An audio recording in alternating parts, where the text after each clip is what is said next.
dag flytter flere og flere folk til byen, hvilket betyder flere mennesker på lidt plads.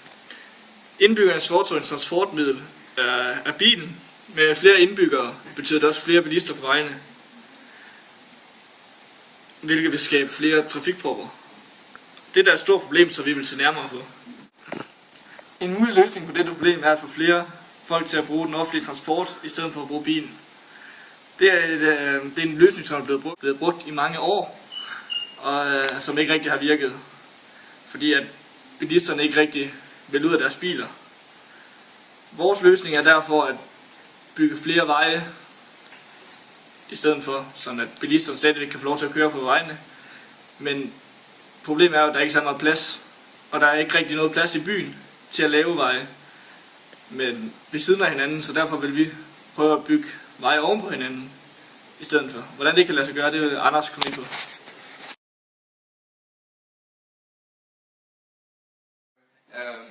Hej, vi er her i dag sammen med Anders. Han vil forklare os, hvordan vi kan løse trafikproblemer inde i byen ved at bygge enten opad eller nedad. Hvis hans teori fungerer, kan det formindske trafikproblemerne og øge sikkerheden, og også øge trafikeffektiviteten. Hej. Normalt inde i en by, så har du en vej her. Hvis du har trafikproblemer på den vej, vil du selvfølgelig udvide den, og derfor vil du tilbygge endnu en vej.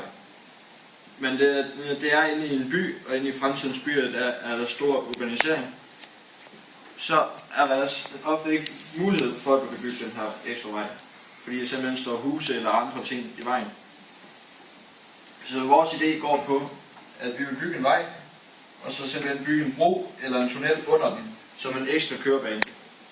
Hvorved at du så har flere kørebaner, uden at bygge ud af i bredden. Du udnytter simpelthen højden eller dybden, ligesom du gør med hus eller højden, hvor du enten bygger en kælder, eller du bygger opad som en ekstra etage. Derudover så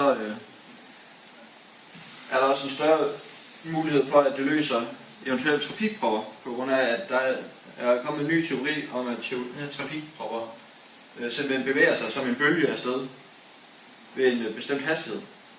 Og hvis den bølge finder sted midt på her, mens at heroppe er der stadigvæk ledig plads, så kan du jo herhen bare køre herop på den øverste, i stedet for at følge den nederste vognbane, og derfor undgå en eventuel kø. Her med vores meget simple idé med lag af kørebaner, kan man også tage det til ekstremer, og så derfor sige forskellige lag, alt efter hvilket køretøj du befinder dig i. Så du kan have cykler heroppe, mens det er, at du har biler hernede, hvilket simpelthen undgår eventuelle sammenstød mellem biler og cykler, og derfor kan det redde en masse bilister. Og for at tage det helt til ekstremer, kunne man også sætte endnu en bane op, hvis man kan sige det sådan, til simple fodgængere. Simpelthen for, at de heller ikke skal blive ramt af det. Her med de forskellige lag, kan hver kommune så bestemme, hvor hver type trafikanter skal være henne. Og dermed kan det øge trafiksikkerheden ved at fuldstændig eliminere eventuelle sammenstød mellem Så vil det her ikke kun formindske trafikproblemerne, såsom trafikpropper, men også øge trafikeffektivitet og sikkerhed. Vi siger tak til Anders og hans